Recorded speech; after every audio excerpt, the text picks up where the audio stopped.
Ere. Hindi. Di kasi may gitna din eh.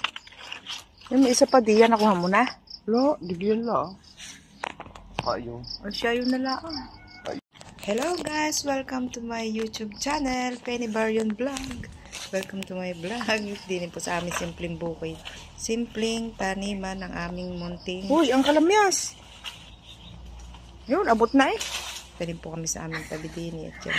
Nakuha kami isang patola para tayo maggulay ng kalabasa.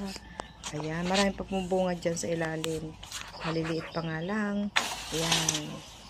Okay, pag masipag mo magtanim, itiga ko ito may magugulay. Ayan, nilimot pa na ayong mister doon sa ilalim. Oh, tilo. Ha? Hindi. Nang. Pwede pa rin, pwede pa.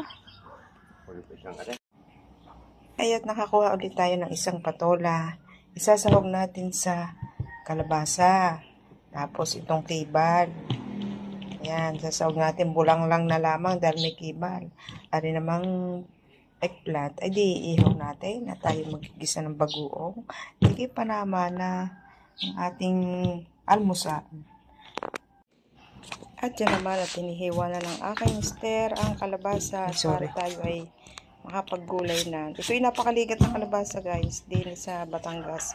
Pag sinabi maligat ay para siyang malagkit na masarap kainin, maligat siya, malagkit.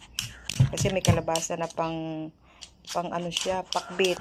Yan, ito ay panggulay talaga. Yun ay malilimit ang pagka-iyong ng kalabasa. Yan, ito patola naman tayo at kanya namang tatalupan. Ayan, tatanggalin ang balat. Ayan guys, kasama yung kibal. Kibal ng Batangas. Kapag kasarap-sarap naman yan guys.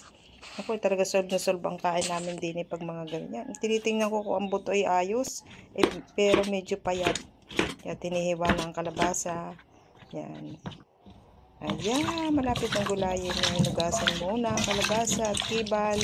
Napaka-fresh naman talaga eh. Ayan. Ang patolang fresh na fresh. Kaya pag may tanim, ay may magugulay at libre pa. Yung kalabasa na may aming binili din sa malapit sa amin. Yan. Wala kaming tanim na kalabasa. Yan. At malapit na siya lutuin. Ang sarap yan. Isa, luya lang yan niluto. Bulang lang kung tawagin. Ayan, may kasamang silip. May malunggay. Yan. Nagayat na ang patola. Siyempre, di namin niluto sa kahoy. Sayang naman eh.